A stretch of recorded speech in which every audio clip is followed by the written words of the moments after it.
내년 4월까지 조정폭이 조금 더 깊어질 수 있다고 보고 있습니다. 고용 증가세가 급격하게 둔화되고 있다가 실업률은 계속 올라오고 있습니다. 과거에 그 실업률 12월 이동평균이 올라가면은 애 없이 경기 침체가 왔었거든요. 경기 침체 조짐이라고 보고 있고요. 미국 GDP의 69%가 소비라고 말씀드렸습니다만 소비가 위축되면서 미국 경제 수요가 둔화되면요. AI 기업들도 다 같이 투자를 줄일 수밖에 없다는 것입니다. AI 가잉 투자다. 미국 주가 가대평가됐다. 문제가 서서히 드러나는 것 같거든요. 오라클 같은 회사들이 앞으로 많이 등장할 것 같고요. 증시 제도 개편, 법 개정하고 배당소득 분리과세하고 이것 때문에 가대평가가 될 수 있어요. 늘 좋을 때는 그런 소식들이 많이 나와가지고 가대평가를 만들거든요. 지금 이 주가에 그런 모든 것들이 다 반영됐다고 보고 있습니다. 저는 적정 코스피가 한 3,500 정도 보고 있어요. 저는 뭐 3,500 이하로도 떨어질 수 있다. 좀 리스크 관리를 해주시는 게 좋을 것 같다.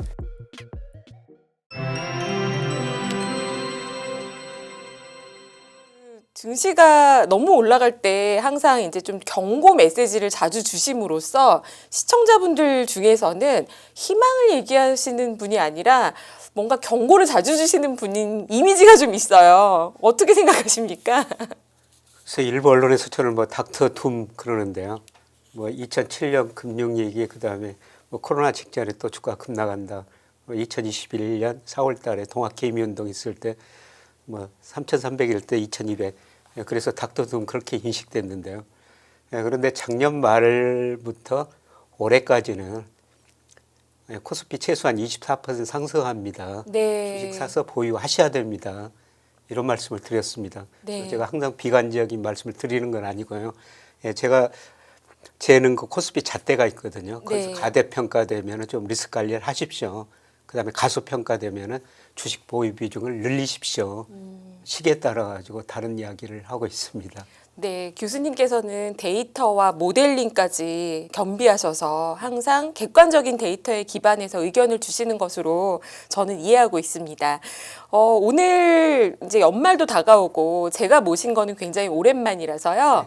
올 한 해 증시 흐름 어떻게 보셨는지 여쭤보고 싶네요. 제가 생각한 것보다 훨씬 더 많이 올랐죠. 아, 네. 제가 작년 말에 우리 코스피 2,400 근처였었거든요. 그래서 올해 적정 코스피 추적해 보니까 한 3,200 정도 나왔어요. 그래서 3,200 될 때까지는 주식 사서 보유하셔야 됩니다. 이런 말씀을 드렸는데요. 그런데 4,200까지 올라버렸지 않습니까? 네. 사실 누구도 예측하지 못한 수치였고요. 뭐 저도 4,200까지 올라가려고 생각지도 못했었습니다. 그러면 오늘은 또 좀 증시가 부담스러운 구간이다. 이렇게 보실 것 같은 느낌이 드는데요. 맞나요? 예, 맞습니다. 제가 저 명목 GDP 그다음에 일평균 수출 금액 M2 이런 가지고 평가해 보면요. 네. 작게는 20%, 많게는 38% 정도 우리 코스피가 가대평가 영역에 있거든요. 네. 가소평가될 때는 제가 주식 비중 늘리십시오 이런 말씀을 드렸는데요. 네. 거꾸로 지금 그게 가대평가 영역에 있기 때문에 지금은 리스크 관리를 좀 하셔야 됩니다. 이런 말씀을 4천 넘으면서 드리고 있습니다. 사실 크리스마스도 다가오고 이쯤 오면 산타 랠리를 기대하시는 분들도 꽤 계실 것 같은데요. 지금 이미 조정해야 되는 구간에 와 있는 수준이다. 이렇게 보시는 건가요? 산타 랠리 기대하면 안 될까요? 지난번에 4,220 정도까지 코스피가 올라갔는데요. 네. 뭐 오더라도 그거를 돌파하기는 힘들어 보입니다. 네. 오히려 지금 뭐 저는 조정 국면에 들어섰다고 생각하고 있고요. 뭐 내년 4월까지 조정폭이 조금 더 깊어질 수 있다고 보고 있습니다. 아, 그러면 이제 좀 조정 구간에 들어선 것 같다라는 말씀을 해주셨어요. 매우 중요한 시점인 것 같아요. 지금이요.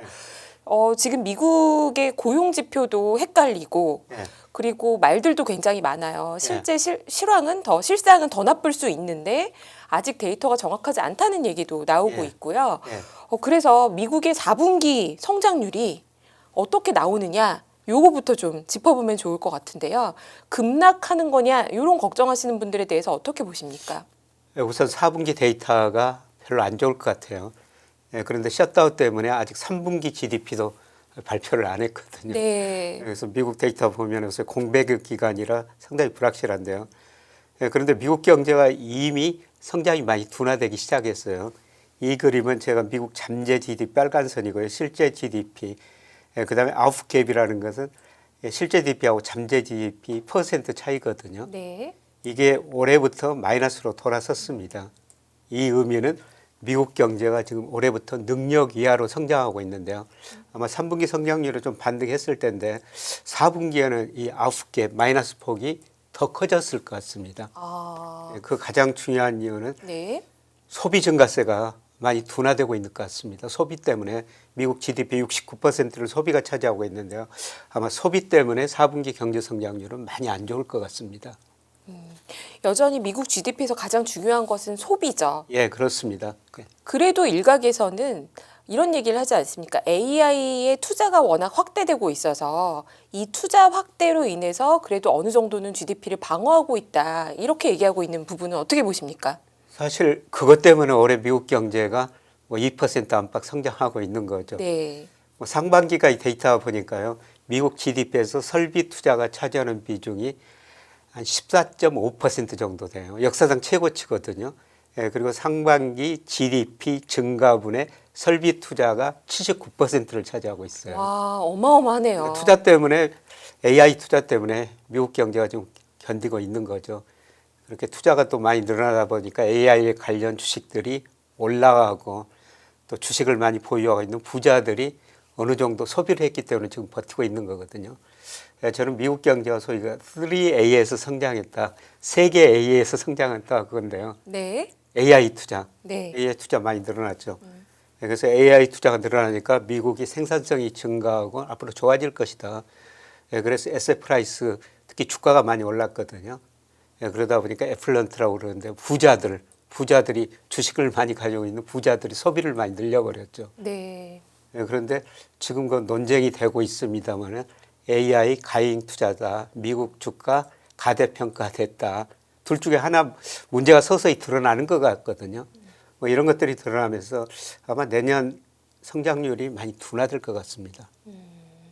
그런데요, AI에 대한 투자는, 그러니까 AI 주가가 올라서 거품론이 있는 것, 그리고 뭐 부채가 늘어났다라는 얘기는 뭐 그럴 수 있다라고 생각이 돼요. 그것 때문에 걱정하는 건 이해가 됩니다만, 투자는 여전히 하고 있는 사이클이기 때문에 소비가 조금 부진해도 뭐 3분기에서 4분기 넘어간다고 갑자기 미국 GDP가 나빠질까요? 문제는 AI 투자가 계속 될 건가 이거죠. 최근 전 세계 금융시장에 지금 오라클이라는 회사가 영향을 많이 주고 있습니다. 네. 그런데 데이터 센터 소프트웨어 이거는 기술이 있으니까 투자할 수가 있거든요. 그런데 그것이 돌아가기 위해서는 전력이 필요해요. 근데 송전소 짓고 발전소 전력을 공급하려면은 네. 시간이 많이 걸리거든요. 그런데 그 사이 이익이 별로 안 날 거라는 거죠. 그 자금을 조달을 오라클 같은 회사가 채권을 통해서 자금을 조달했는데요. 지금 오라클이 발행한 채권 가격이 급락하고 있거든요. 네, CDS CDS 프리미엄이 엄청나게 올라가고 네. 있죠. 뭐 한때는 150 bp까지 이렇게 올라가 버렸어요. 그러면 자금 조달이 어려우면은 투자를 줄일 수밖에 없죠. 네. 그래서 가장 중요한 거는 저는 수요라고 생각하는데요. 수요가 위축되고 자금 조달할 수 없으면은 AI 관련 기업들이 투자를 줄일 수밖에 없다는 겁니다. 그게 오라클에서 나타난 게 아니냐. 그래서 예신들 보면요. 오라클이 AI 거품의 카나리아가 아닌가. 카나리아가 이 유해가스를 굉장히 잘 막거든요. 네. 그래서 그런 진단도 나오고 있는데요. 저는 거기에 상당히 좀 동의를 하고 있습니다. 지금 오라클의 CDS 프리미엄 급등은 탄광 속의 카나리아라고 하는 예. 신호다라고 보시는 건데요. 어제 안 그래도 오라클의 신규 AI 데이터 센터에 문제가 생겼다. 뭐 블루 아울이라고 하는 사모펀드 회사에서 철회했다. 이런 이제 자금 조달 계획을 철회했다라는 뉴스가 뜨면서 상당히 시장에서 영향을 받는 모습이었어요. 그래서 교수님 말씀하시는 의견에 대해서 저도 어느 정도 동의합니다만 투자가 다 중단되느냐라고 보기에는 어제 이제 100억 불 뉴스가 2개 있었거든요. 오라클은 철회한다고 했지만 아마존은 또 오픈 AI한테 100억 불을 투자하겠다라는 뉴스도 있었습니다. 그러면 뭐 아직은 빅텍들이 전쟁을 벌이고 있는 거지 투자가 줄어드는 구간은 또 아니지 않을까요? 일부 자금 사정이 좋은 기업들은 계속 그 투자하겠죠. 네. 그런데 오라클 같은 회사들이 앞으로 많이 등장할 것 같고요. 근데 최근에 제가 AI 거품 논쟁에서 많은 기사를 보고 있는데요. 이거를 어제 블룸버그 기사를 제가 한번 요약해 본 거거든요. 네. 그래서 AI 거품 지금 후기에 진입했다 이런 이야기인데요. 초기 중기에는 말들이 굉장히 긍정적이죠. 네. 그래서 기술 혁신이고 이런 것이 미래를 변화시킬 것이다. 그런데 지금 이야기되는 거는 수익성이 진짜 있느냐, ROI가 있느냐 이런 거 검증을 하고 있고요. 그다음에 초기 중국에게는 뭐 투자 이야기만 했었죠. 네. 근데 지금은 투자한 거에 비해서 수익이 나느냐 이런 것이고요. 그리고 오라클을 주가에서 보는 것처럼 이게 초기 중기에서는 웬만한 악재에 반응 안 해요. 주가 계속 오르죠. 네. 그런데 후기에는 작은 사건만 나더라도 오라클 주가가 급락했지 않습니까? 그래서 블룸버그에서는 이런 걸 진입하면서 AI 거품 후기에 진입한 것이 아니냐 이런 식으로 평가를 하는데요. 제 견해도 거의 비슷해가지고 이걸 좀 인용해 보고 있습니다. 아, 그러면 실제로 이제 당장 지금부터 AI 투자는 더 크게 늘어나기보다는 기대보다 못할 가능성이 있다라고 보시는 건가요? 네, 그렇죠. 그러니까 주식시장이라는 것은 좋아질 때 더 좋아지면 오르고요. 네. 더 좋아지지 않는다. 그러면 그때부터 이제 하락하게 되는 거죠. 그러니까 좋아지는 성장 국면은 맞지만 기대보다 더 성장하기는 어려운 국면에 와 있다. 이렇게 보신다는 말씀이신 거죠. 그러면요. 다시 고용 얘기를 좀 짚어볼게요. 11월 고용에서 지금 신규 취업자 수는 예상치를 웃돌았는데도 그 실업률이 예상보다 지금 많이 올라가지 않았습니까? 4.6%포인트까지 올라갔는데요. 어떻게 해석을 해야 될까요? 이 고용은 이제 기업 대상으로 하는 거고요. 실업률은 가계조사 대상으로 좀 조사 대상이 다르거든요. 그래서 좀 차이는 있을 수 있습니다. 그런데 미국 거 11월 비농업 부문의 고용을 발표했는데 시장 예상치가 한 5만 명이었었어요. 근데 실제로는 6만 4천 명 증가했는데요. 그런데 문제는 10월에는 11만 명이나 줄어들었어요. 네. 그리고 지난 거 2년 동안 월 평균 고용이 19만 2천 명 증가했는데 올 1월에서 11월까지 보니까 5만 5천 명 증가했는데 그쳤고요. 최근에 3개월 이동 평균은 2만 2천 명입니다. 고용 증가세가 급격하게 둔화되고 있다. 이런 의미고요. 그다음에 실업률은 계속 올라오고 있습니다. 네. 3.4%까지 떨어졌죠. 근데 이게 4.6%까지 올라오고 있는데요. 과거에 그 실업률 12개월 이동 평균이 올라가면은 애 없이 경기 침체가 왔었거든요. 네. 저는 이게 경기 침체 조짐이라고 보고 있고요. 이 그림은 미국의 실업률 제가 축을 거꾸로 그린 건데요. 실업률이 올라가면은 사실 가계 소비 심리가 위축될 수밖에 없죠. 우리가 일자리가 없어지면은 소비 심리가 위축될 수밖에 없죠. 그래서 최근에 보면은 실업률이 이거 축을 거꾸로 그린 겁니다. 꾸준히 올라가고 있고 소비 심리도 상당히 위축되고 있거든요. 네. 미국 GDP의 69%가 소비라고 말씀드렸습니다만 소비가 위축되면서 미국 경제 수요가 둔화되면요. AI 기업들도 다 같이 투자를 줄일 수밖에 없다는 것입니다. 그러면요. 지금 최근에 트럼프는 대놓고 FOMC에서 금리를 너무 안 내리고 있다. 그리고 이제 충분히 더 내려야 된다. 많이 내려야 된다라고 주장하고 있지 않습니까? 교수님 판단하시기에도 미국 경제는 실제 굉장히 나빠져 있고 금리를 트럼프의 얘기처럼 50bp씩 내려야 된다고 보십니까?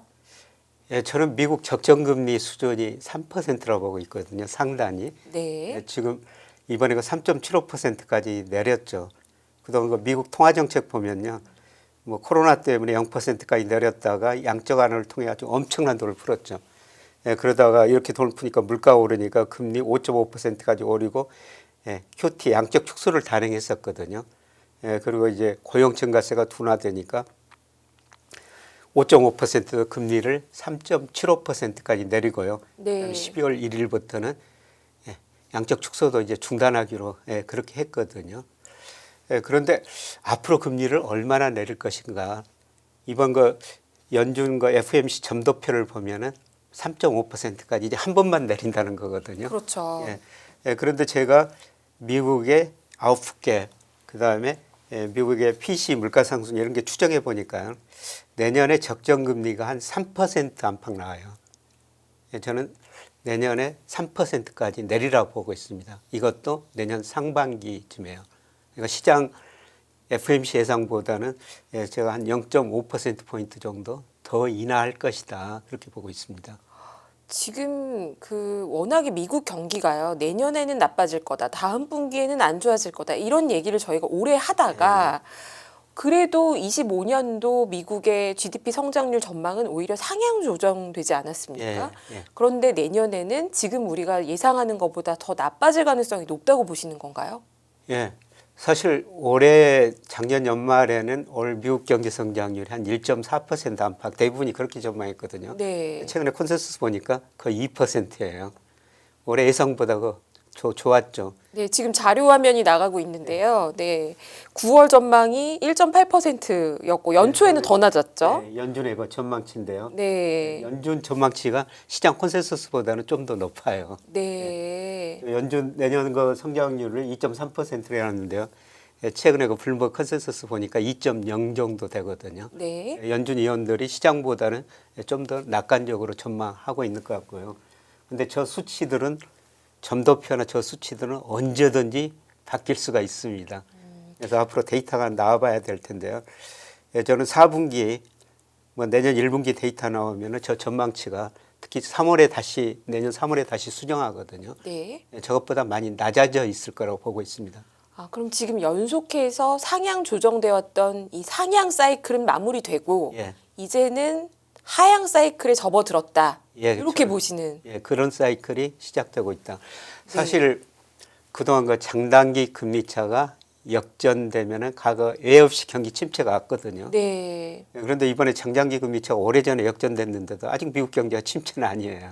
이제 오히려 그 역전이 아니라 다시 스프레드가 회복이 됐죠. 스프레드가 지금 플러스로 돌아섰는데요. 이랬으면은 이제 그 고비는 넘어갔다 이렇게 해석할 수는 없습니까? 이번에는 다르지 않을 것 같습니다. 이번에도. 그럼 좀 저는 내년 침체가, 상반기에 늦게 오는 것일 뿐일 뿐. 늦게 오실 뿐인 것이 이번에도 장단기 금리차 아까 실업률 12개월 이동평균이 올라가면 또 경기 침체가 왔었거든요. 네. 아마 소비 쪽에서 많은 문제가 발생할 수 있을 것 같습니다. 그러면요. 실제 미국 경기는 교수님 말씀처럼 지표보다 현재 이미 나빠져 있어서 연준이 이번에 QT 중단과 QE인지 QE 아닌지 모르겠는 그 RMP를 추진하겠다라고 한 걸까요?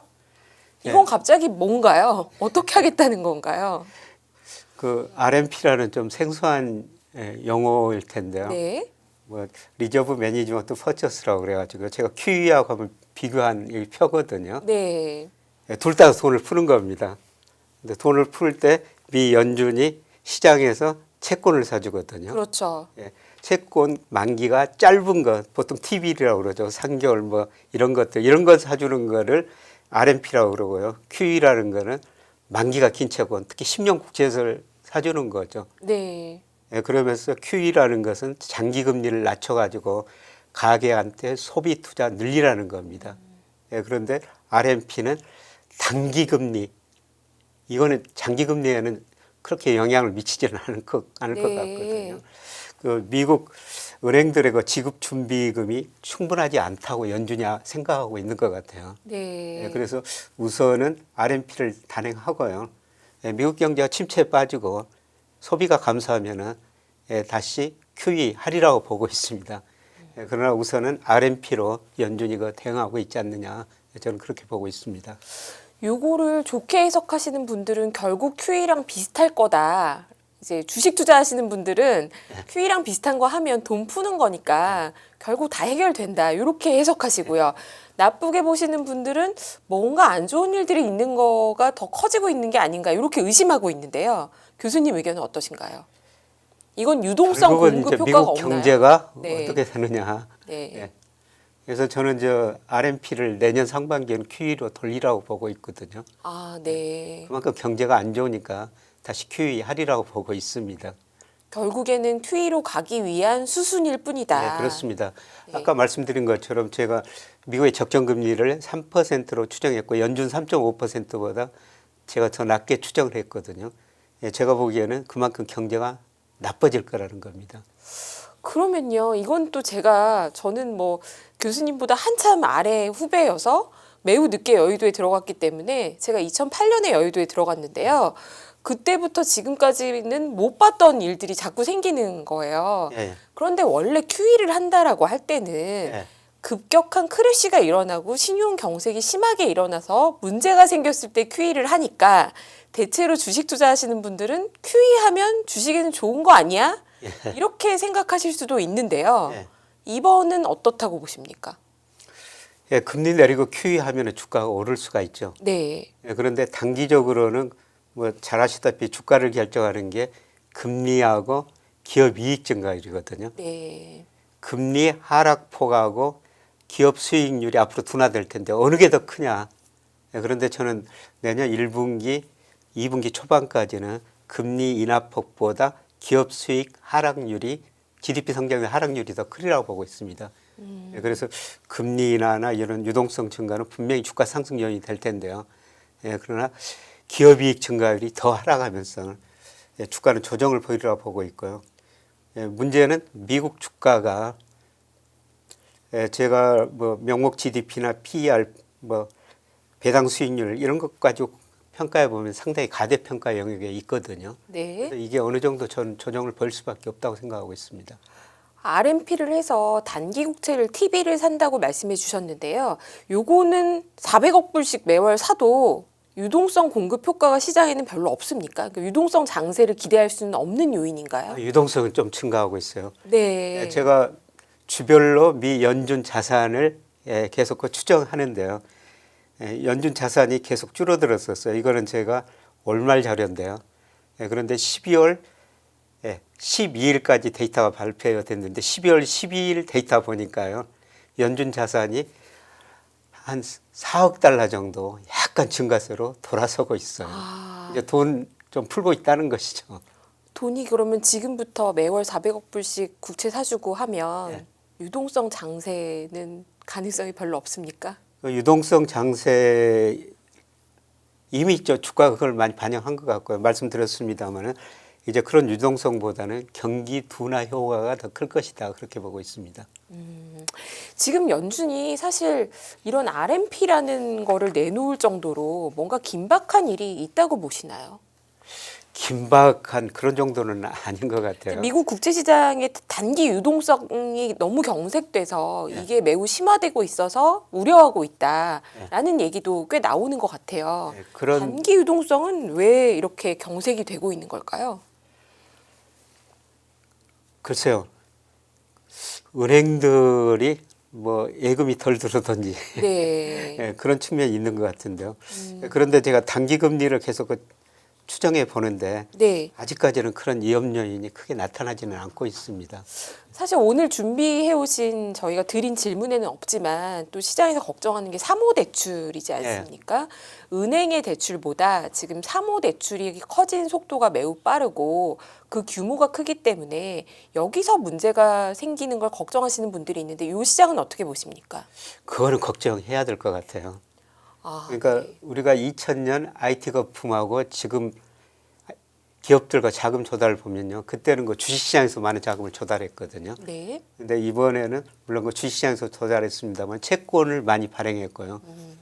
또 그것도 부족해가지고 사모 시장을 통해가지고 AI 기업들이 많은 자금을 조달했거든요. 네.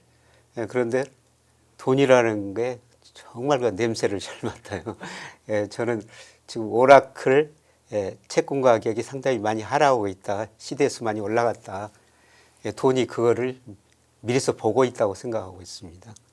네, 전반적으로 미국의 펀더멘탈은 약해지고 기업의 수익도 수익성도 이제는 조금 나빠질 거를 걱정하시면서 부채에 대한 걱정도 하신다 이렇게 말씀해 주셨는데요. 그럼 미국 경기는 이렇게 좀 저희가 좀 정리가 될 것 같고 그렇다면 또 저희가 주목해야 되는 건 일본이지 않습니까? 네. BOJ가 금리를 결국에는 인상한다라는 가능성이 무게가 실리고 있고요. 네. 그나마 이제 다카이치 총리는 그래도 뭐 재정을 확장적인 재정 정책을 쓸 거라는 기대도 조금 있어서 이게 혼재된 의견들이 있었는데 최근에는 그래도 금리 인상해야 된다는 쪽으로 가고 있는 것 같아요. 예. 어떻게 보십니까? 이제 내일 12시에 결정이 나죠. 네. 예, 그런데 금리 인상할 것 같습니다. 예, 기준금리 0.5%인데요. 0.75%로 내일 인상하고요. 문제는 내일 인상이 끝이냐? 그거는 아닌 것 같습니다. 아, 좀 더 인상할 거라고 네. 보십니까? 그래서 내년 그 춘투가 어떻게 되느냐? 올해 춘투 보니까 일본 근로자들 임금 상승률 5%가 약간 넘었거든요. 근데 내년에도 지금 근로자들 5% 이상 요구를 하고 있어요. 네. 기업들도 뭐 그만큼 주겠다. 예, 그런 전망들이 많이 나오고 있거든요.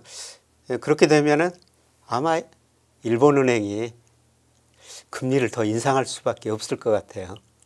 예, 그래서 내년 그 상반기에 2분기에는 1%까지 기준금리가 인상될 가능성이 저는 높다고 보고 있습니다.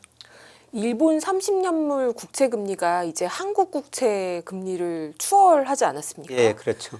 이게 시장에 미치는 영향은 어떻게 될까요? 참 일본 정부가 고민을 해야 될 것 같아요. 네. 일본 정부 부채가 GDP 대비 220%가 넘었거든요. 네. 그동안 금리가 낮았으니까 국채를 발행해 놓고 이자를 별로 안 줘도 됐었죠. 예, 그런데 지금 10년 국채 수익률도 2% 안팎이고요. 말씀하신 건 30년 더 높거든요. 네. 정부가 이자를 많이 지급해야 돼요. 그래서 일부에서는 그렇게 이자 지급하다 보면 정부가 공무원 월급도 못 줄 경우도 있다. 네. 사실 세계에서 볼 수 없는 일들이 일본에서 벌어지고 있거든요. 경제학자들도 이걸 어떻게 해결할지 아무도 해결책 제시 못하고 있습니다. 근데 사실 일본의 정부 부채 문제는 하루 이틀 문제가 아니었고 예. 물론 금리가 올라가는 게 부담은 되지만 또 뭐 국채를 찍어서 BOJ가 사주고 뭐 이렇게 대충 해결해서 대충은 아니지만 어떻게든 계속 해결해서 오지 않았습니까? 그동안 일본 경제가 디플레이션에 빠졌기 때문에 BOJ가 뭐 국채 사주고 그다음에 주식 ETF까지 샀었죠. 네. 그런데 지금 일본의 그 소비자 물가가 우리 2% 안팎인데 거의 3% 근접하고 있어요. 일본의 뭐 어디나 중앙은행 가장 중요한 목표는 물가 안정이거든요. 물가가 그렇게 오르는데 과거처럼 국채 살 수가 없죠. 네. 지금 엔화가 워낙에 가치가 낮아지면서 수입 물가가 올라간 영향도 일본 물가에 영향을 상당히 주고 있는 걸로 알고 있는데요. 일본이 그럼 금리 인상하면 이 엔화의 가치 저하는 좀 막아질 수 있을까요? 예, 저는 앞으로 엔화가 강세되리라 보고 있습니다. 아, 그럼 기준금리 1%까지 올리면 예. 엔화는 다시 강세로 간다. 이렇게 예, 보시는 건가요? 네. 예, 엔달러 환율에 가장 큰 영향을 미치는 게 이 그림입니다만 네. 미국하고 일본하고 10년 국채 수익률 차이예요. 상관계수가 0.7 정도 됩니다. 거의 같은 방향으로 움직인다는 거죠. 근데 최근에 그 국채 수익률 차이가 많이 축소됐거든요. 그럼에도 불구하고 엔화가 약세를 보이는 것은 말씀하신 다카이치 네. 다카이치 수장이 아베노믹스를 신봉한다. 앞으로 돈을 많이 풀 것이다. 또 정부가 국채를 많이 발행할 것이다. 재정을 팽창적으로 운영할 것이다. 그런 거였는데요. 저는 결국은 시장은 이 장단기 금리 차에 따라가리라 보고 있습니다. 네. 그래서 엔화가 앞으로 강세를 보일 것이다. 근데 이게 좀 걱정이 되는데요. 네. 이게 서서히 되면 문제가 없죠. 그런데 시장의 기대라는 게 어떤 때는 한쪽으로 기울거든요. 네. 엔화 강세로 기울어 버리면요. 엔화 강세가 급격하게 이루어지면서 엔캐리 트레이드 청산 이런 문제도 대두될 수가 있죠. 아, 그럼 엔캐리 트레이드 청산은 그렇게 큰 문제가 아니다라고 이미 한번 지나간 이슈로 테스트해봤는데 괜찮았던 것 같다. 이렇게 보는 시각은 잘못됐다라고 보시는 건가요? 작년 그 8월에 잠깐 있었어요. 네. 엔달러 환율이 그때 164엔 갔다가 145엔으로 네. 단기간에 그렇게 떨어졌거든요. 예, 그때 그 8월 4일로 기억되는데요. 우리 코스피가 하루에 8.8% 떨어졌습니다. 네. 일본 니케이 225가 12%나 떨어졌거든요. 예, 그리고 그 충격 이후에 곧바로 회복됐죠. 그런데 그때보다는 더 구조적인 것 같아요. 일시적인 게 아니라 좀 더 장기화될 수 예, 있다. 장기화될 수가 있다는 네. 겁니다. 아까 말씀드린 것처럼 미국은 앞으로 금리를 계속 내릴 수밖에 없는데요. 일본은 내년 상반기에도 더 오를 수가 있다는 거죠. 네. 그래서 내년 상반기까지 엔캐리 트레이드 청산 문제는 계속 우리가 시장에 관심을 가져야 될 것 같습니다. 근데 이제 시장에서 그러니까 주식 측면에서는 뭐 약간 헷갈리는 부분이 있는 게요. 엔화가 약세가 될수록 원화도 동조 현상을 같이 보이지 않았습니까? 네, 엔화가 강세를 가면 원화도 다시 조금 강세가 될 거라고 보시나요? 워낙 강세로 가죠. 아, 그런데 네. 단기적으로는 뭐 주가가 급락하면서 우리 시장이 좀 불안하면서 환율이 조금 더 올라갈 수 있어요. 그러나 중기적으로 보면은 우리 저 원달러 환율, 엔달러 환율은 방향이 거의 같습니다. 네. 엔화 강세면은 원화 강세죠.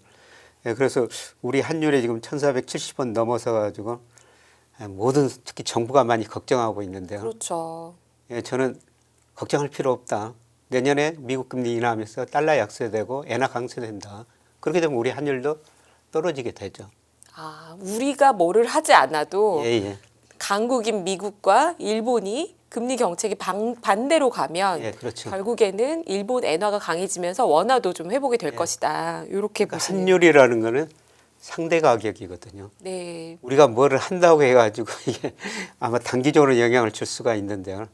우리 환율이라는 것은 달러 인덱스가 우리 환율 변동이 한 56% 설명하고요. 그다음에 엔, 이안, 그다음에 한미 금리차 이런 것들이 환율을 설명해요. 네. 시장에 맡기면요. 저는 시간의 문제지 환율 하락하리라고 보고 있습니다. 그러면요. 원화가 다시 강해질 수 있다라고 보신다면 최근에 외국인들이 국내 주식 시장에서 그래도 좀 매도가 계속 있지 않았습니까? 네. 그에 따라서 급등락도 있었는데요. 올해 연간으로는 아직 그래도 좋은 걸로 알고 있어요. 네. 워낙 많이 올랐으니까요. 그럼 환율과 함께 국내 증시를 봤을 때 외국인들은 언제쯤 본격적으로 들어올 거라고 외국인들은 좀 보시나요? 시간이 걸릴 것 같아요. 아, 왜 그렇게 보시는 거죠? 환율 측면에서는 외국인이 살 이유가 되는데요. 네. 근데 외국인이 국가별로 자산 배분을 하지 않겠어요? 그렇죠. 예. 뭐 어디 나라에는 몇 퍼센트. 근데 올해 들어서 우리 코스피가 70%까지 올랐고요. MSCI 세계 평균이 한 16% 조금 더 올랐어요. S&P 500이 16% 올랐고요. 네. 그러니까 우리 비중이 너무 커져 버렸죠. 저는 외국인들이 11월 들어가지고 우리 주식 많이 판 거는요.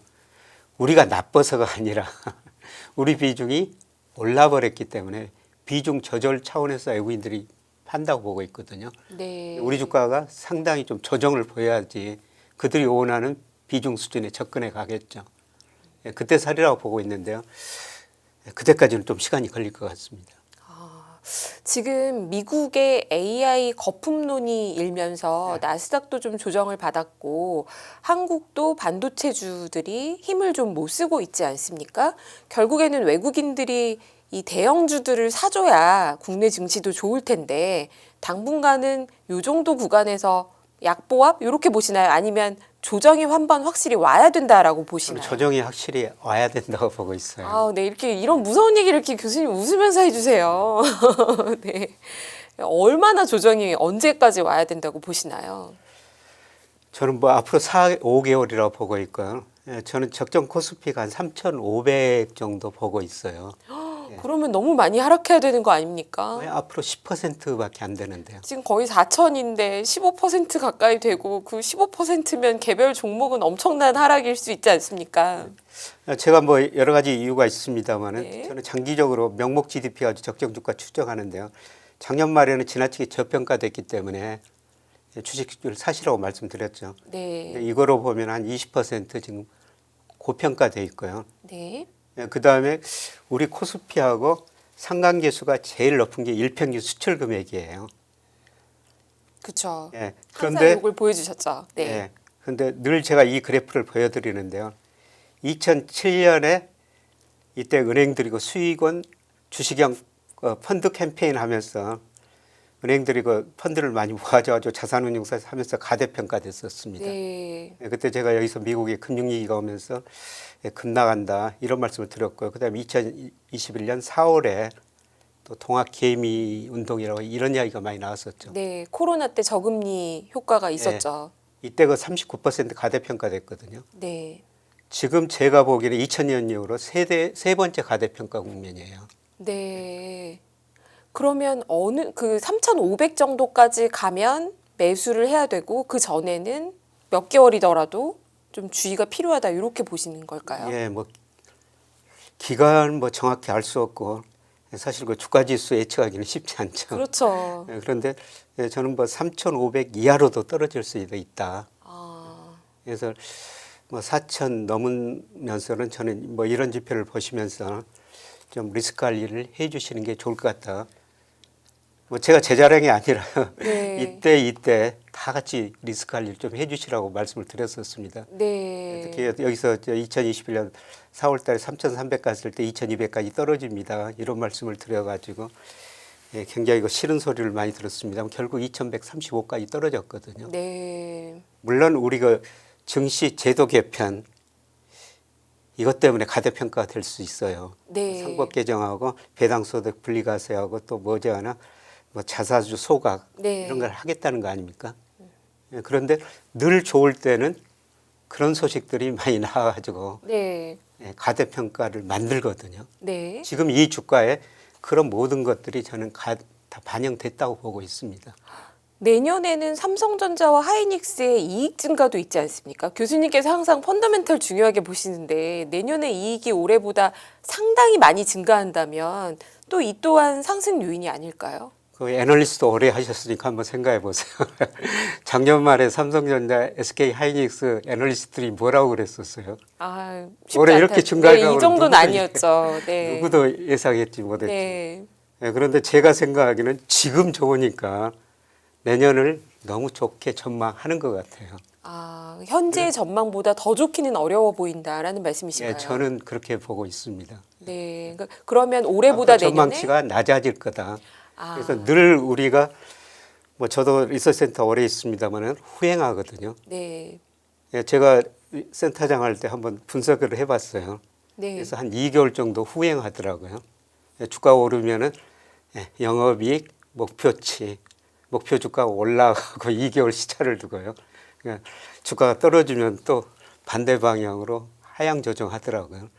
지금 계속 올라가니까 제 생각에는 그런 것 상향 조정하는 국면이 아닌가 그렇게 보고 있습니다.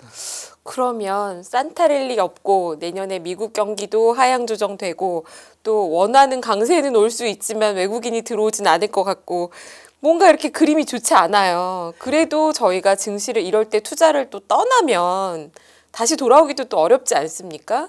이럴 때 이제 새해를 맞이해서 투자자분들은 어떻게 새해를 투자를 접근해야 될까요? 투자가 주식만이 아니죠. 채권도 있거든요. 네. 저는 채권 수익률을 우리 적정금리보다 너무 높다고 보고 있습니다. 지금 채권을 조금씩 사모아야 될 것 같고요. 그다음에 주식 중에서도 뭐 저평가된 종목도 있고요. 저평가된 업종도 있겠죠. 그런데 제가 저평가된 업종 중에서 가장 관심 있게 보는 게 통신 서비스 업종인 것 같아요. 아, 올해 네. 여러 가지 사건으로 주가 못 올랐죠. 그렇죠. 그런데 배당 수익률이 5% 안팎이고요. 그다음에 뭐 PBR, PR 이런 걸 보면은 통신 서비스는 저평가된 것 같아요. 네. 저는 내년에 코스피 기대 수익률을 좀 많이 낮추고요. 조금 안정적인 주식, 배당을 많이 주는 주식 네. 이런 중심으로 투자하시는 게 좋지 않을까 그렇게 생각하고 있습니다. 마지막으로 한 가지만 더 여쭤볼게요. 채권이 좋아 보인다고 하셨는데요. 미국 국채가 좋아 보이세요? 한국 국채가 좋아 보이세요? 그리고 하나 이걸 여쭤보는 이유는 미국도 결국 관세 때문에 물가가 올라가면 금리를 많이 못 내릴 수도 있다라는 전망도 있지 않습니까? 저는 미국 국채는 안 사시는 게 좋을 것 같습니다. 아, 그건 미국 환율 물가 때문에. 우리 물가보다 높고요. 미국 잠재 성장률 우리 잠재 성장률보다 더 높거든요. 네. 금리를 결정하는 게 물가하고 실제 GDP 성장률이에요. 네. 미국이 우리보다 물가도 높고 잠재 성장도 높습니다. 저는 그리고 환율이라는 요소도 고려해야 되고요. 네. 미국 국채보다는 우리 국채 사시는 게 더 좋을 것 같습니다. 그리고 우리 정부가 미국 정부보다 훨씬 더 건전합니다. 미국 연방정부 부채 GDP 대비 120%, 네. 우리 50%. 제가 최근에 가장 읽은 자료 중에서 기억나는 거는요. 연준에서 보고서를 하나 냈더라고요. 네. 달러는 뭐 세계에서 교역이나 금융거래에서 앞으로 그 역할을 계속 해줄 것이다. 근데 미국의 희소성, 국채 희소성은 과거와는 달라질 것이다. 네. 부채가 많으니까 그렇게 미국 정부가 국채를 많이 발행할 수밖에 없다는 거죠. 저는 미국 국채 사시는 거는 사시더라도 조금만 사시는 게 나을 것 같습니다. 아, 네. 주식 비중을 좀 줄이고 채권을 늘리는데 미국보다 한국 국채가 훨씬 좋다. 그 이유는 한국의 GDP 대비 부채가 미국보다 정부 기준으로 건전하다. 이렇게 요약을 하고 우리 경제 성장률, 우리 물가 상승이 미국보다 낮다. 네.